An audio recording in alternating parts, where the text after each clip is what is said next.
Hi there. Wow. Okay, we are back. We are live for another week of CoachesCorner.health. Welcome. I am one of your co-hosts. I'm Leslie Cadet, mindset and emotional awareness coach for mission-driven women. I work with women who actually have a job that they absolutely love, and they don't want to be told that they have to choose. And I show them that you don't have to choose, can actually add more value to your life, whether it's a passion project or even exploring entrepreneurship, and that it's possible to not only have both and love both, but you still will have that time to spend quality time with the ones in your life that you love most. Andy, over to you. Yeah, I love that. Thank I'm you. Andy, the unconditional coach. I help people with boundaries. I help people find unconditional love and acceptance in themselves and for others. And I help people really just discover the life they didn't know they had already inside them. Mhm. It's so much fun to do that. Yeah, and you're And good at it. so are you. So are you. Trust me. And what we both do at our core is we empower people, right? And that's today's conversation. What is empowerment? I was having a conversation with a client here a couple of weeks ago, and she was talking about empowering somebody she knows. And I got a giggle out of it a little bit because what she was talking about is helping that friend of hers to do the things that my client thinks is best for that friend to do. So she was empowering this person to do what my client thought was best. But that's not empowerment. That's telling them what to do. That's giving them advice. What happens if what they want isn't what you want? What Mhm. happens if even if they do want what you want, they don't believe they can have it or don't believe they can do it? Um, Empowerment isn't so much helping people do something. Empowerment is a lot more about choice. So that's today's discussion. Empowerment. Mhm. What is it? How do we deal with it? How do we create it? Where does it come from? All these things. It's a wonderful topic, and it is going to help us create so many conversations out of this topic. And I'm really looking forward to what we're going to have to say on this topic. Yeah, absolutely. And one of the things I just thought, what did it means to me? Like, what does actually empowerment mean? And I remember, and I think I mentioned this to you a few days ago when we had our own call around something else. That I used to call myself an empowerment coach, and so I thought, well, what did I really mean by that? So I started looking through some of the things that I was talking about. And I came across this document that I created, basically stating to myself, like, what I believed was empowerment for me. So I'd like to read it to you. It's not long. Sure. It's just Yeah. a few sentences, but I just thought, you know what? I guess I did really get it then, and I'm understanding it more now. So Right. I wrote that my primary role is to help my clients gain insight into how they process their emotions when they're emotionally triggered. I empower my clients to find the answers within themselves by helping them find the right questions. Working with my clients, I provide them with the tools they need to help them deal with stress fueled emotional responses so that they make better decisions in how they respond to their emotional triggers.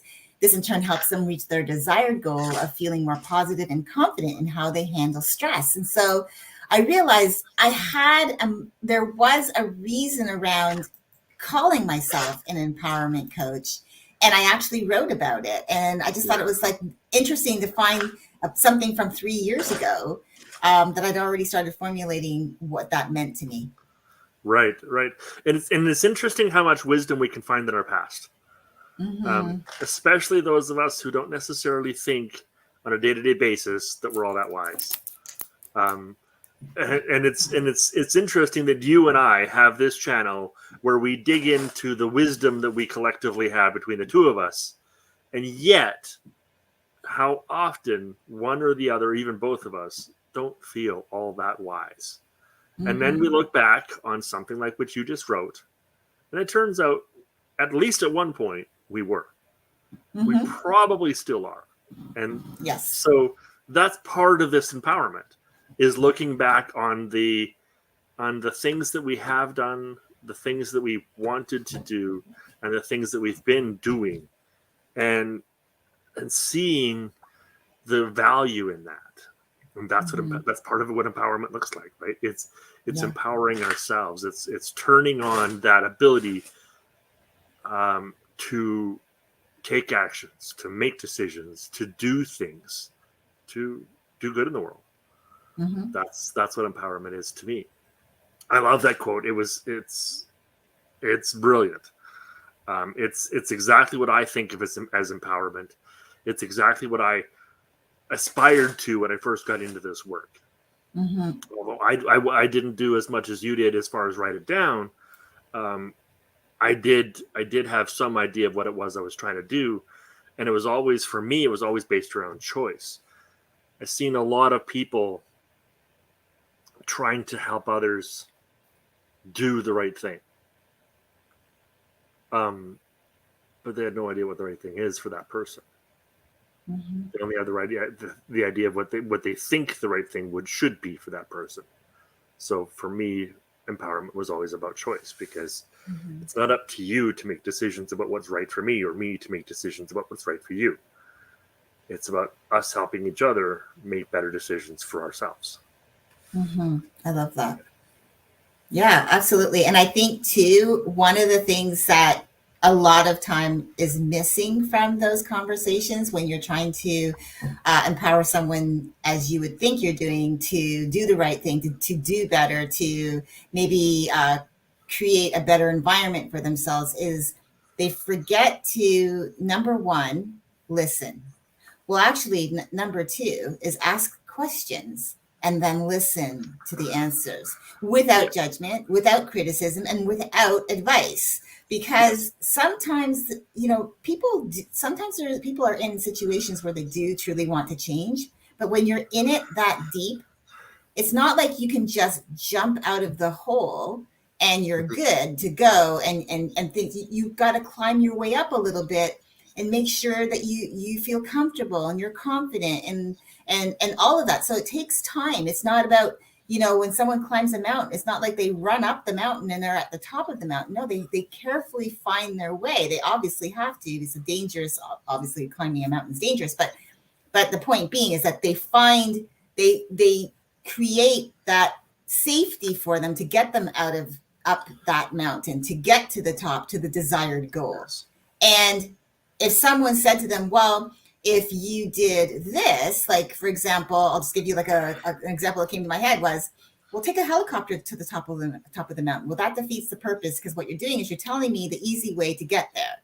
But sometimes you need, in fact, most times, even I've known just my own personal discovery of my own self-love journey, is that you need to go through the motion. You have to go through the act. You can't go around. You cannot go over. You must face it and be able. You come out stronger when you do, and you don't have to do it alone. But it's also just letting them decide. Like, am I ready to do what you're asking, or am I just ready to listen to your thoughts that I can then have the choice, as you were saying, give me the choice to choose your idea, your way of helping me, or let me think about it. Let me mull over it. I think people are just too ready to rush to the conclusion that, well, if they don't do it, they don't want to do it. And that's not necessarily the truth. Right. That's exactly what my experience was. My first couple of years of coaching, I was frustrated a lot because my clients weren't following the path that I gave them for the results they were looking for. Right? They would say, this is the life that I want. This is the situation that I'm in right now. And I would, being the brilliant coach that I am, I would see exactly what path it is they have to take. Yes, there was plenty of sarcasm in that statement. um, the exactly the path that I would have to take, and I would walk them on that path, and they wouldn't walk that path. And the first couple of clients, they got results similar to what they wanted, but they weren't their results, therefore they didn't stick with them. And then after a while, I started seeing clients get the results they were looking for by following a path that was similar in intention and similar in result to what I was looking for, but not similar in path or method. So they didn't get there doing what I thought they should be doing. They got there doing something completely different. And in a couple of cases, completely opposite to what I thought they should be doing.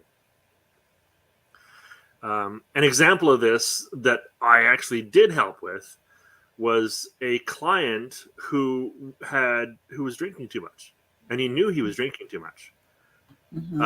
And his support system told him he needed to stop drinking. He needed to go to a dry out program, like a recovery program. He needed to go to a 12-step program. He needed to do something, go into rehab or something like that.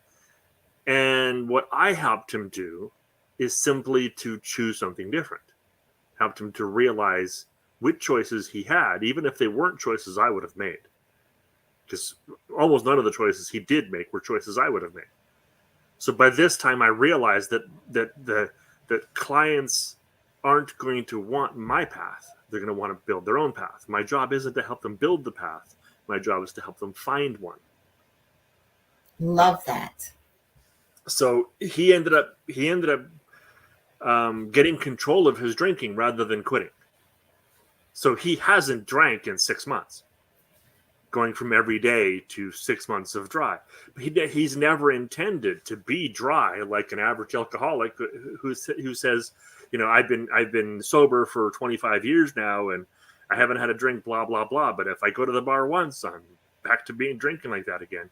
He doesn't want that. He never did want that. So he created himself a different solution that isn't the solution I might have chosen for him, right?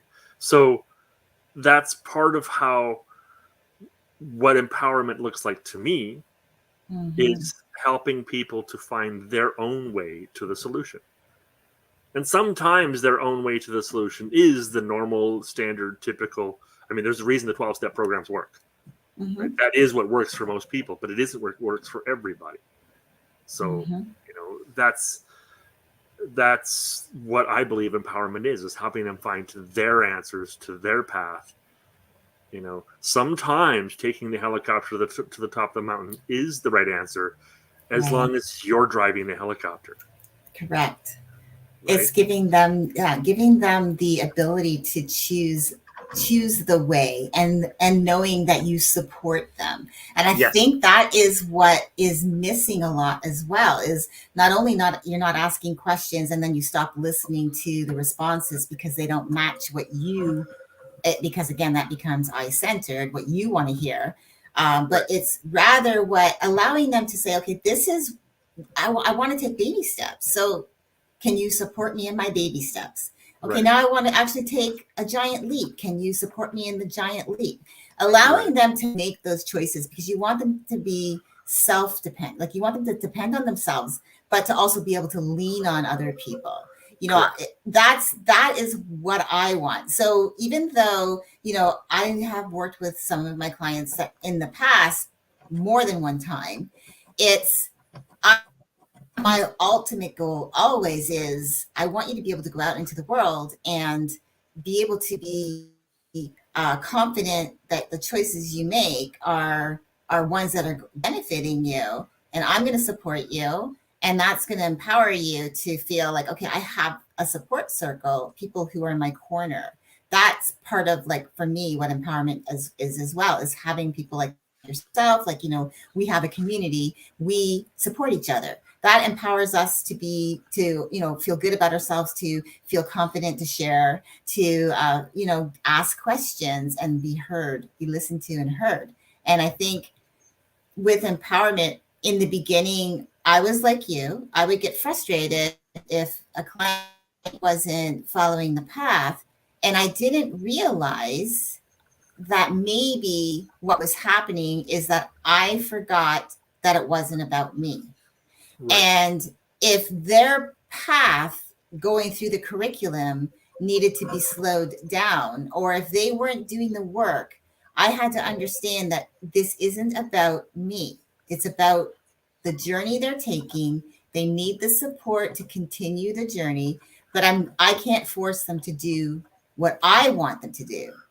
Right. Right. And so I had to learn that. It was, of course, being, like you said, in the beginning, you're excited about helping people and you want to empower them, encourage them, inspire them to do better, to help them go through the path that we've set before them, because we've been there, we've done that. Yeah. But we also have learned, both of us, we've talked about this, that sometimes what works, what we have that we might have for like the masses, for example, we might tweak it a little bit for someone new, because their learning way, the way they learn, their learning style is different from maybe the other 10 people. So we've understood that, we've learned to understand that, but it took time, It right? It does. took time. Yeah. It does take time, and it takes learning, and it takes experience. Unfortunately, brilliance isn't enough in this game. That is correct. It takes experience. Now, I think these days I'm a little bit less brilliant than I used to think I am. However, I also think I'm more experienced than I used to think, and therefore I try and be brilliant less often. The what I have felt when I feel empowered is I have felt like I've been able to do what I've wanted to do. I felt like I had permission to grow in the way that I wanted to grow.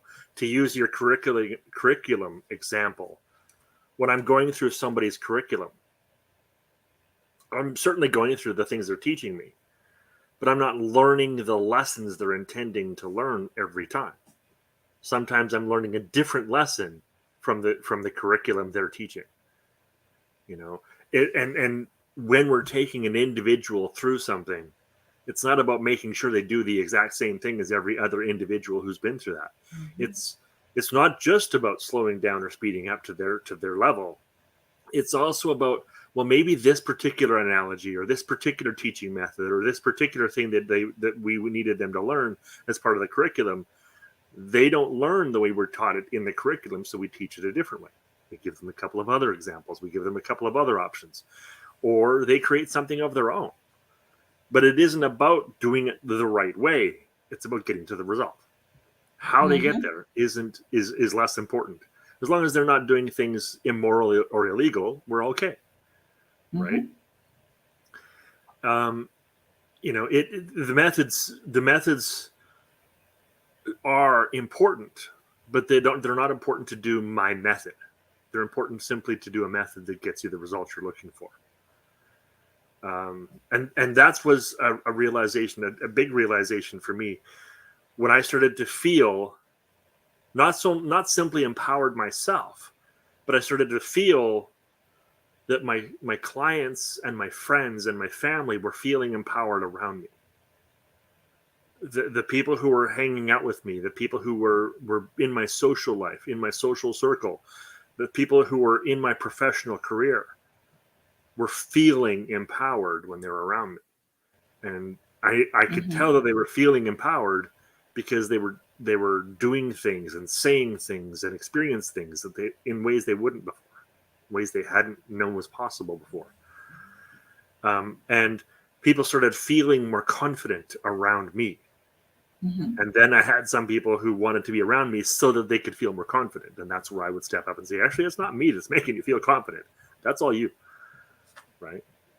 And to give them examples of how that happens. So that's what feeling empowered looks like. That's what it felt like to me, and that's what it felt like to my clients. And it was a turning point for me in my coaching business. It was a turning point in that I was able to really start giving clients the results that they wanted. And it took me, like you said, asking some questions. What is it you want? And how do you think you can get it? And the answer to the second question is almost always, I don't know. That's why I'm calling you.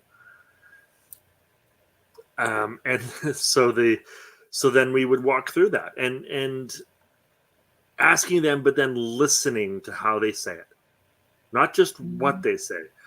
I want freedom, I want joy, I want peace, I want happiness, I want blah blah blah, but not just what they say, but how they say it. The words, the specific words that they use, the specific body language and tone of voice that they use, the nonverbal communication that they use, specifically listening to exactly what it is that they're portraying beyond just their words, and also paying attention to their words. Don't ignore the words. A lot of the times people will say actions speak louder than words. Well, actually, yeah, they do, but that doesn't discount that the words also have meaning as well. So the whole package is where the communication comes from. So this is how we listen to people and really figure out what it is they want. And then we don't tell them how to fix it. We simply help them find the solutions that they already have. They just don't know it. Yeah, absolutely. Because when you're in it, we both know this, when you're in it, you can't see the way ahead. You don't have the questions or the answers readily available. They're there, but Yes. when someone else can prompt you and ask you questions, getting you to respond, allowing you to start, digging into it a little bit, that allows them to say, oh, I never thought of that. Oh, yeah, that's a good idea. Let me try that. It's not telling them, it's giving them the giving them the little prompts to then figure out, okay, what's best for them to do next. Now, I have like my 6-month program where I'm taking this woman through it right now in South Africa, who is, we got the first couple of, the first 2 months are pretty heavy, just because I believe it really does, when you can get to the core of who you are, that helps you then to move through life better, because then you have more clarity. You can find out, get more clarity around the things that you want to do. But until you do that, and I had to meet her where she was at, because there were things that were holding her back, which was her past was dictating her every move. The way she felt about her past, to find her, how she felt about herself based on her past experiences. And so I had to take her through an exercise. I took her through a forgiveness exercise, and I really took her through steps, to have her like really dive deep into the emotional piece of it, how she felt, what happened, who was there, all of the things, even going so far as to finding out things about herself that she'd forgotten about, that really were holding her back, but she didn't realize that, because again, we just kind of sweep things under the rug, especially when we just go through life. She's a mom, she's a wife, she's got 2 young boys. So it's almost like she's felt really hasn't had time to deal with that. So I'm just going to just sweep it under the rug. It's done. But it's not. It's still there. It's still lingering. And so we took the time to go through the forgiveness piece. We took a couple of weeks, and we did a ceremony, and we had her go through this ceremony where she was able to release it. And moving forward from that moment was when a lot of aha moments happened for her. That to me was, I was empowering her to release that didn't serve her anymore. So she could start looking at, okay, I don't want that anymore. It doesn't have to be my truth anymore. This is what I want. I want more joy. I want more gratitude. I want to have more deeper connections with my husband and my children. What does that look like?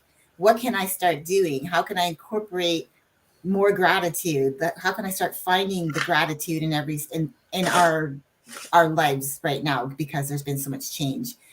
And she had told me she didn't really understand the word gratitude. To her, it was just a word for a very long time, because again, the past was dictating every move. When she released that from her life, it doesn't mean it's gone. It just means it no longer has power.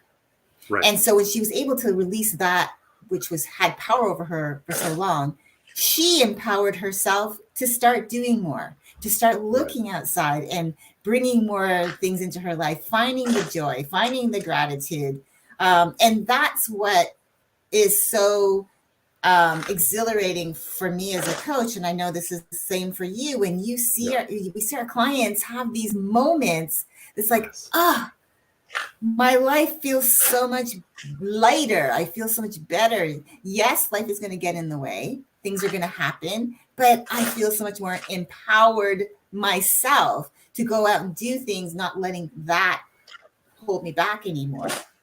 And having the support from a coach or people in your life, that's what's so powerful about empowerment, because having them empowers you because you feel like, okay, I've got this support if I need them. And Yes. they're there to give you that support. You know that they're there for you, but then you feel empowered. Now I can empower myself to start taking inspired action based on how good I feel. So Right. yeah, it's been, I think, an eye opener for me, and I know we've talked about it. That over the past couple of years, especially, Yeah. that being a coach, I love it more now than I did in the beginning, because I realized it's not about me. Yeah. And when I did that, and especially when I started doing some more, I mean, I'm still learning and growing, but as I'm learning and growing and evolving and I'm pivoting and I'm expanding and all of that stuff, becoming a better human being, having my mission be about, just empowering other, to me, again, empowering these women so that they'll love themselves, so that they can then create deeper bonds with their families, with their loved ones. That's my mission. That's how I show up in my world. So I feel empowered based on my community, who's empowered me to feel this way, Yes. to be my authentic self. And that allows me to do that for my clients. And that's what empowerment feels like for me. Yes. Yeah. Exactly. That's what empowerment feels like. And there's no other feeling to describe it. There's no, like, it doesn't feel like love. It doesn't feel like joy and happiness. It doesn't feel like support. It feels like I got me. Mm-hmm. And I don't have to got me alone. Mm-hmm. There are people that I can reach out to. I can reach out to you. You can reach out to me. We have other people in our lives that we can reach out to. And part of me having me having my own back is that I have people who will help me have my own back, who won't just pick me up and carry me to the finish line. However, they will stick with me while I work my way to the finish line. They will help me get there. If they have to, let me put my arm around their shoulders and so they can hold me up and support me while I get there, but I'm getting there, right? Mm-hmm. The empowerment isn't that I have to do it on my own or that I can do it on my own. It's that I can do it, right? Empowerment feels like I have all the tools that I need in order to get to the finish line, in order to get the results that I want. Sometimes those tools are help from somebody else. Sometimes those tools are an understanding or a mindset or a thought or an emotional state. And sometimes those tools are things that I had all the way along that I didn't know I had. Mm-hmm. And all of these things add up to feeling empowered. So why would we want to give somebody that? Why would we want to give somebody that? Why would we want to help somebody feel empowered? It's a good question to ask because not everybody does. Mm-hmm. The husband who wants his wife and children just to do what he tells them to isn't looking for them to be empowered. The boss who wants to micromanage everybody isn't looking for them to be empowered. The mother who wants her children to stop making her life miserable isn't looking to empower her children. Now, having said all those things, there are very, very few people who don't want to empower other people. And most of the time, it's because they feel that control is the only way they can find happiness in their life. Mm-hmm. However, most people, as we get healthier and find our way through life, what we want is to empower ourselves and other people. Why do we want that? Because when they're empowered, we feel empowered. When they have the life they want and they're gaining the life they want, they also help us have that. Not necessarily in the same way. And maybe they don't help us have that. Somebody else helps us have that.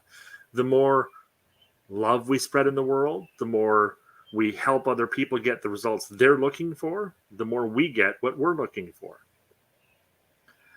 When I when I was trying to help people figure out how to do what I thought they should do best, I struggled to get even free clients. I struggled to convince people to let me help them even for free. The first 3 people that I asked, can I help you eat for free? One of them lasted less than a month because she didn't want to do it my way. I'm like, Mm-hmm. well, you just don't understand, is what I thought at the time. You'll just do it your own way. Great. And she has. She's found a happy life without me, without my telling her what to do. You know, so I struggled when I was trying to get people to do things my way. So why did I want to help people do things their way? Because as they found joy and happiness in doing things their way, like you said at the start, they needed me less and less. They needed Mm-hmm. a specific person in their life less and less. They needed a husband or a wife or a son or a daughter or a father or a mother less and less. That doesn't mean they don't want those people, but they didn't need the position. They didn't need somebody in that role. They wanted them still, but they didn't need them. And the less you need something, the more you can enjoy having it. Mm-hmm. Right? I love that. Yeah. I want And you, yeah. Go ahead. what I love about that is, again, coming back to working with our clients now, and especially before, it was always trying to micromanage it because I thought in the beginning that that's what a coach would do. Is like, I have to take you through the entire process and I've got to watch you along every step of the way. And Yeah. you've got to send me your homework and I got to make sure you're doing the job, like you're doing what I ask you to do. And I thought that's just actually creating codependency. Yes. I don't want that. I want them to be more on, I want them to feel empowered enough to go out and do the things on their own, to work through the curriculum and ask me questions if they have questions. Right. Not feel like I'm looking over their shoulder. So as they get stronger and stronger in their convictions, in their, I start hearing the languaging starts to change and they start feeling more empowered. I step back a little bit. And that's because it's like having your child for the first time decide they're going to ride the bike without the training wheels.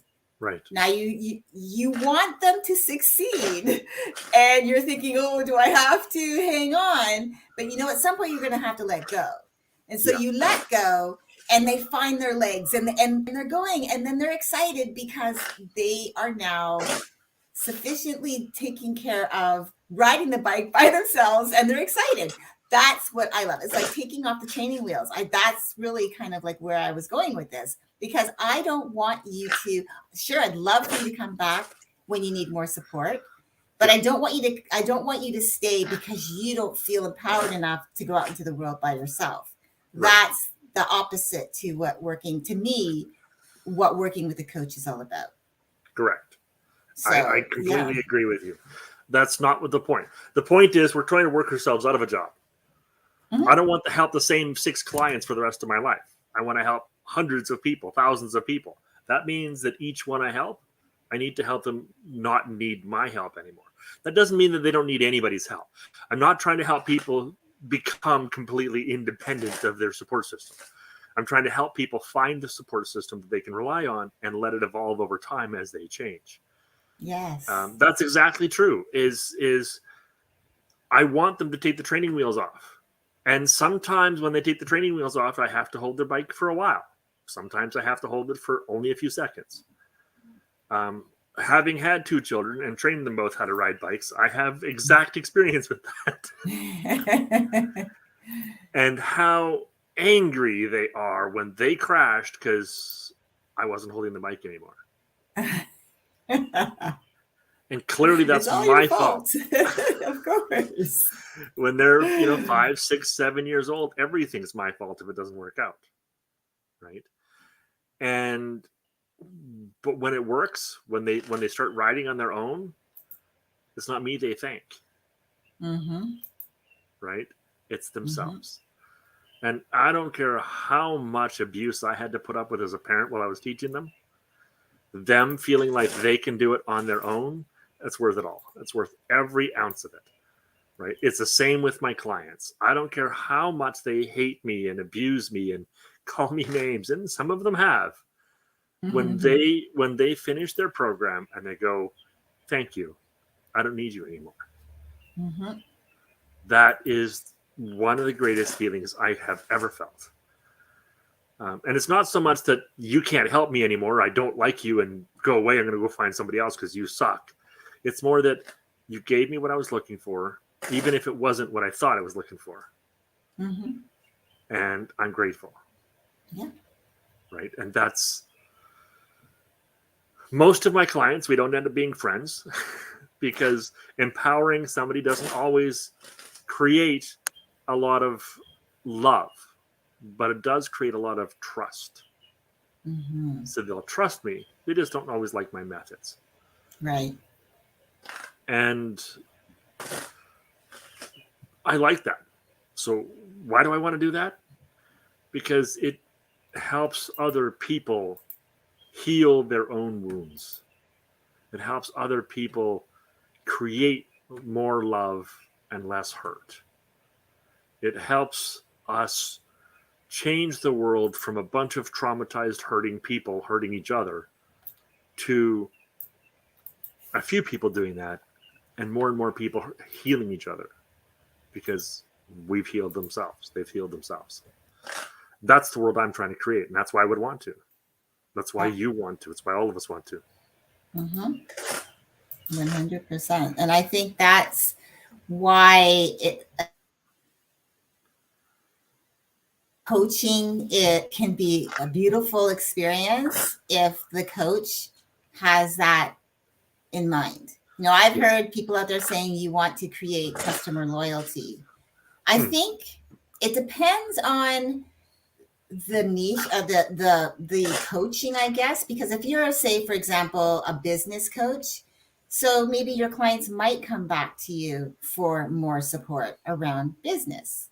Yeah. But they don't necessarily have to. I don't I do want to have, as they would say, customer loyalty, but I want it in a way where it's organic, that if they are looking for more support around something that else that has come up, Yeah. then I can support them around something else. It's not that I won't support them around the same things, but my goal, the ultimate goal, is to help them through this particular area that they're working through, so that it no longer is an issue that's holding power, and they have the tools that will always support them with that. So if it comes up again, and if Right. something new comes along, great, then I can support you if that is what you need, and we feel like working together would be beneficial for them. But it's not necessarily always going to be. I might have a client work with me and I'll say, I think the next level or the next evolution would be for you to go and work with this person, someone Right. that I know, like, and trust, that they could support you. Why don't you set up a call to see if they can support you? If not, that's okay. You don't have to. But knowing that they don't necessarily have to stay in my wheelhouse for the rest of their lives, Yes. because I'm not creating I don't know, probably therapists are not going to like this, but I'm not creating an email list for people to be the same, to be coming through the same process over and over and over for the rest of their lives, Right. and they're not Right. growing. That isn't my Right. goal, because that would be That's right. selfish to me. That would be all about me, and it would not be about them. So anything I create, and you're the same way, anything Yeah. that we create is meant to be empowering for them to use tools to use to create that balance in their life, to create that harmony, that love, that joy, that gratitude that they create and take out into their world. They don't feel that they are codependent on us, but rather, thank you very much. You've provided me with the tools I need.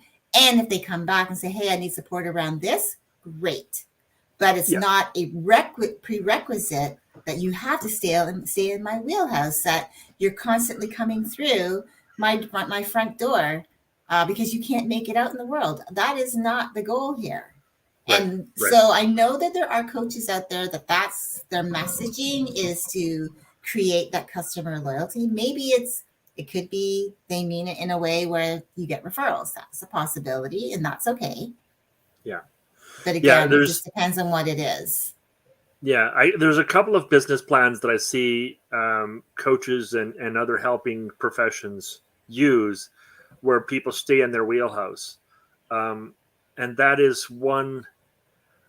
One is the one you were describing, where the person comes back over and over and over again to get the same help, but on different subjects. I want help with my relationship. Okay, now I want help with my job. Okay, now I want help with my family. And okay, now I want help raising my kids. Or whatever it is. But it's the same problems showing up in all the different areas in their life. So they just go through each different area in their life. And there are some coaches who do that. You and I teach tools that are universal, so that if I help somebody with their relationship, their job and their family and everything else also theoretically should get better. Mm-hmm. Because the tools we teach aren't related to their relationship or their job or their family. They're related to themselves and how they deal with different problems. And another model that I see is as our clients grow and change, I, as a coach, also grow and change what I offer those clients. This is common in the business coaching avenue, where I'll start out by coaching people how to create their first $10,000, and then I'll evolve into helping them create $100,000, and then I'll help them evolve into creating $1 million, and so I have those original programs. I still always have that $10,000 program. I'm just not necessarily personally running it anymore. Mm-hmm. It might be an automated program. It might be a self-taught program. It might be taught by some of my other students. But as my students, core students, are leveling up, I'm leveling up what I'm doing with them. So I'm offering them a different product, a different service, a different result each time. As they grow, I'm growing as well. So that's mm-hmm. another way that we can keep clients in our wheelhouse. But again, that's not something you and I are looking for. So it's a valid business model. It's just not the business model you and I use, because mm-hmm. the business model you and I use, we want to cycle people through our programs, because what we want is the loyalty that helps them tell other people about us. What we want is the loyalty that helps them believe they've gotten what they were looking for from us. So if we do hear from them again, it's typically, like you were saying a moment ago, for referrals. You did X, Y, Z for me. Now I want you to do X, Y, Z for this other person that I know, or they're looking for that same result. So can you help them too? Mm-hmm. And we don't automatically say yes, but what we do say is, let me get on a call with them, or let me have an experience with them, and we'll find out. I'd love to try. And so that's the kind of experience that we prefer. It still requires the same kind of loyalty. It still requires the same kind of satisfaction, I would guess is the word I would use. The happiness in getting the results that they want. Mm-hmm. And that's why we do what we do, is because we're looking to make it so that people can go on. Maybe they've gotten the results they want with the relationship or the job that they're doing. So then they go on to another type of support system that helps them kind of have accountability, or maybe helps them, come up with ideas for the new thing they're trying to do, or this new path for their life, or whatever that case is. They're not so much looking for the foundational mindset or emotional stuff. They're more looking for, ideas or accountability and that sort of thing, which you and I can do those, but that's less of the focus that we have. Mm-hmm. We focus more on the changing the core, person, on giving them back the core person they used to be. Yes, exactly. Is when they can find that person, and we've talked about this at length, is when you find out who you are, like who you want to be, how you want to present yourself out into the world. It shows up in everything you do, how you speak, how you act, the things that you gravitate towards, the people that you gravitate towards, your experiences, it all comes from that place, like who you are, who you want to be. And so that's a question that I cover a lot. That's part of, like, in the very beginning of working with me, is getting to that person, finding out, because you can't, my philosophy is that in order to know who you are, you have to know who you've been. And in order for you to know who you want to be, you have to know who you are. So it really starts from the beginning. Who were you, who are you, and who you want to be? And you go through these steps and you figure that out. And it comes usually from a deep place that most of us are afraid to show the world, because fear of ridicule, fear of judgment, fear of criticism, fear of not being enough, fear of looking silly, or fear of, like, people misunderstanding, that it'll never work, that you're going to fail. I mean, there's a ton of things that you could sit here and go all day, well, this could happen, or that could happen, or all of these bad things could happen. But I like to focus on, why don't you look at the possibilities of what's possible, rather than that's a positive possible, and then go from there. Well, what if that does happen? Okay, then let's look at that. What if that does happen? So what's the ripple to that? And that comes in the endings. Like, the first 4 months is really super critical to really building a foundation. I work with my clients.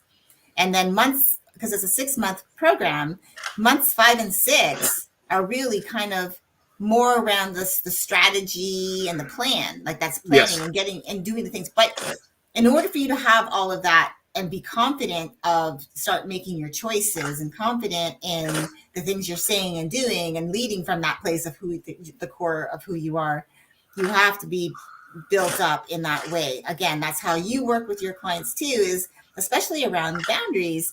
When they start to understand boundaries are a good thing, and learning, especially, we both talk about this, that there is really power in saying no. And I think that's hard for people too, especially when they're dealing with boundaries. Like, I can't say no because this person, I say no, but then they cross the boundary because they know I'm going to let it slide.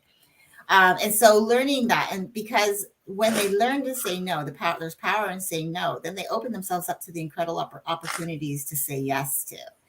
And that is really in the last couple of months that I work with my clients, because now when they go through the curriculum of really building up all of those things first themselves, then they start building on the relationships, deepening those relationships, even the people that they surround themselves with. That foundation, you wouldn't build your home on a piece of dirt without having a foundation. You still have some kind of foundation, whether if you don't pour a foundation, you're going to have slabs of like, the lumber, you're going to, however that is, but you're going to have you want to have a level foundation so that you can then put your structure up, your walls, the things that hold everything up, right? So you wouldn't just go and do, like, if you hired an architect and he just said, okay, we're going to do this is what your house is going to look like, and you're going to go, okay, but isn't there something missing here? Then you start seeing them building, putting up the structure. Well, where's the foundation? Like, aren't you guys doing the whole thing? They wouldn't do that. You wouldn't expect that of them. You would expect that they would know what they're doing, in that they would build you something that you could live in for a long time. It's the same thing. You're living in this body of yours, this mind of yours, for your whole life. You need to build a strong foundation up here and in here, and the things that you do and you say, so that when you go out and do everything else, you can be more confident in the things you do, right? And so that's kind of like, you can tell I'm fired up about this, because it really, really lights me up when I see the growth. I see that it's working, and it's like, yes, because I know I've personally been through this. Just so you know, I have never, what I've taking my clients through, I've gone through. So it's not like I have not experienced it. So, Right. to me, it's like, how can if I'm going to give you an experience, I want you to know that I've experienced it.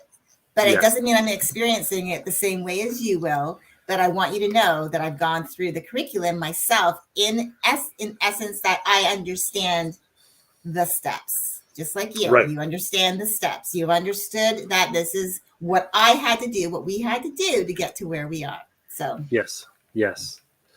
It's about choosing your own path. It's about doing what yeah. you got to do. It's about helping people to see where their strengths are, where their path is, where they best fit. Mm-hmm. And I don't always see it. It's not my job to see it. It's my job to help them see it.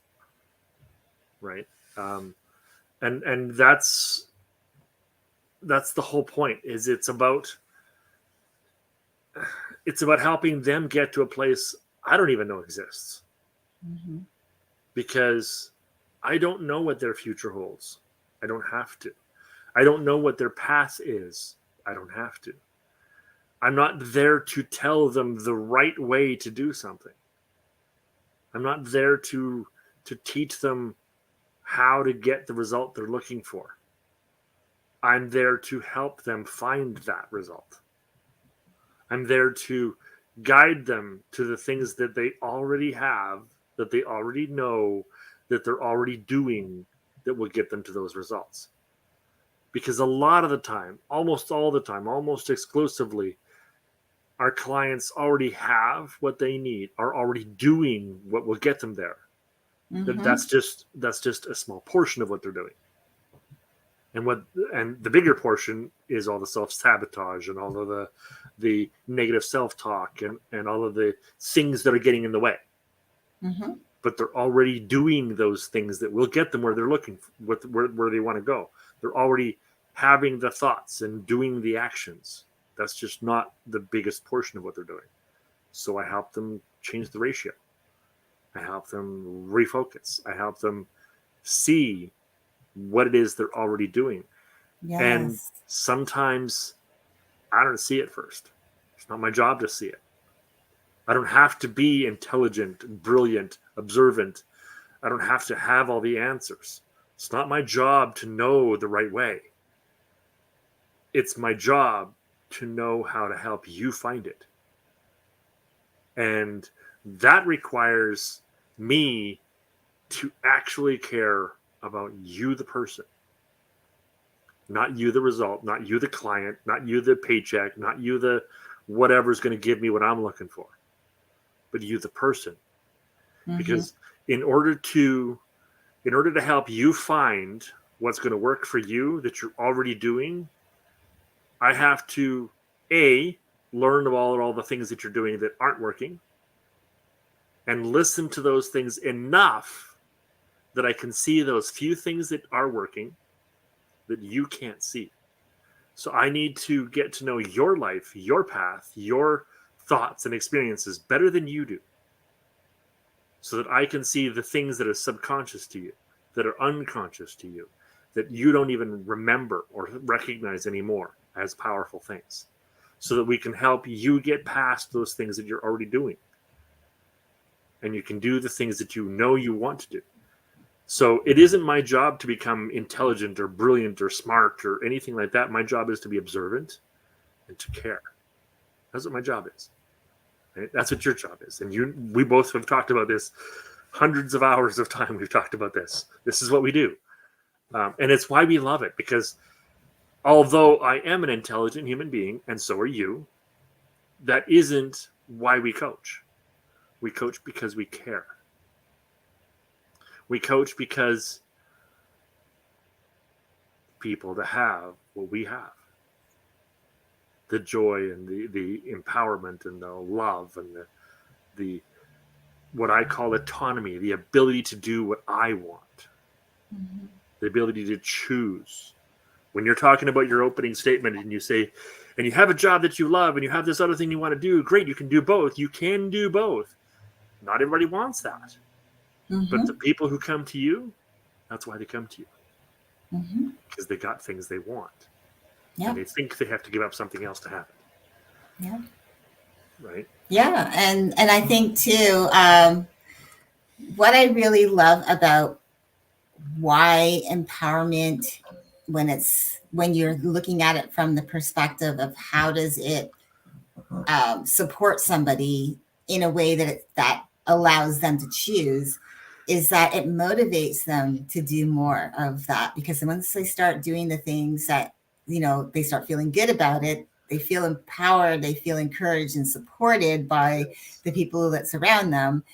It motivates them to do more, and they even may have an influence on somebody else in their lives. I mean, this is not just about one. This is about, like, that, I forget, is it that shampoo commercial, Head and Shoulders, I think it was, Oh where they did yes, this show, yes. or And you something tell like that, two where you friends, and tell, you tell two yeah. friends. And so this to me is what empowerment can be. It can be this ripple effect that just gets this, people, community, people working together, people supporting each other and encouraging, empowering a better way of life, in a way that's not, where you're not expectations, coming back to that, where you have your own Yeah. expectations, but allowing a person to choose their path and support them. And if they come back saying, hey, maybe this didn't go so well, what were you suggesting? Allowing them to decide, giving them, again, taking off the training wheels, being that friend who takes off the training wheels and always telling people what to do, but allowing them to say, hey, I'm here to support you. What are your thoughts? What do you think? How do you think that will work out? Allow them to start answering the questions, because you're finding questions for them, which in turn, when they start answering, they're going to find their own questions, and they're going to find their answers, and they're going to take inspired action from that place. That's empowering them. It's not telling them what to do. It's helping them on their journey, and vice versa. That's what we do. That's why I believe in community so much. I believe that we are better together when we support each other and uplift, encourage, inspire, all of those things. When we do that for one another, especially for the younger people, showing the way, like, this is what real community looks like, allowing the younger generation to say, yeah, look at them. These are the baby boomers, or I don't know, Yes. now all these names, Gen Xers and Gen Zers. I don't know what all those names, I mean, it's just crazy, all the names that people are getting, all of these generations are being lumped into these boxes. Sorry, but you can call me a baby boomer if you want. I don't care. To me, just believe I was born in the 60s. That's who I am. I'm a child of the 60s. But I don't put myself in a box because someone decided, well, this is the grouping that you were born in. No, that doesn't mean that defines me. So I'm not going to be defined as a baby boomer. I'm going to be defined by the actions I take, the things that I do to inspire, uplift, encourage, and support other people, and to empower them to start looking within, to find the courage to start taking action and doing the things and living their life the way they want to. That's why I love what I do, and I know that's why you love what you do. Yes, it is. It's exactly why we do what we do. This is so much fun. This work is so gratifying. It's so fulfilling. Um, it's so wonderful. At least half of my clients want to do what I do. Mm-hmm. You're doing a great thing when the people you're doing it for want to do what you do, right? And I don't care if you're a garbage man. If you're really good at it, other people want to be garbage men, Mm-hmm. right? I don't care what you do. If you're really good at it, other people want to do what you do. If you really love it, if it really is your thing, it's the natural that's the natural order of things. We inspire others to do what we do, and that's how we find the things that we want to do. Not everybody who likes who has gotten help from me and wants to become a coach is actually going to be any good at it. They're going to get into it and realize, oh, I got the help I needed, but I actually don't want to do this for other people. I want to do something else for other people. Mm-hmm. But yeah, it's wonderful work. Um, every time you and I talk about this stuff, I come away. I'm on a high for 2 or 3 days, just because it's so inspiring. The things that we create together and the Mm-hmm. discussions that we have. The wisdom that we can share with the world. It's so much fun, and we empower each other and we empower other people. Let's do more of that as we finish off our hour. Yeah, Again. absolutely. Yes. So I hope that you guys found value in this conversation. If you have any questions, please pop them in the chat. We'd love to hear from you. If there's anything you want to hear about us to speak on, definitely let us know. We are going to be starting a new series. We're not quite sure how we're kind of are leaning into it from today, but we're looking at a way to inspire young people. So stay Yes. tuned for that. We will be back next Friday at 1 p.m. Eastern time. And yeah, we're getting them together. We're getting these topics put together just so that we can inspire not only you, but encourage and empower us to go out and just do the best that we can and be the best that we can and serve at the highest level. So thank you so much. Thank you, Andy. Thank you, Leslie. This has been wonderful. Please share this around.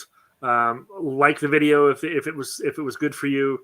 Subscribe to the channel if you haven't already done so, and let us know what it is that you think, what it is that you'd like us to talk about, and welcome to our experience. We really enjoy these conversations, and we really enjoy those of you who want to consume what we have, who listen to our conversations. Thank you for your participation in our creation. Yes, thank you. So on that note, we're going to send you off. So have a wonderful rest of your Friday, and an amazing weekend, and a fabulous week. And we'll see you next Friday. Bye for now. Bye, everybody. Bye-bye.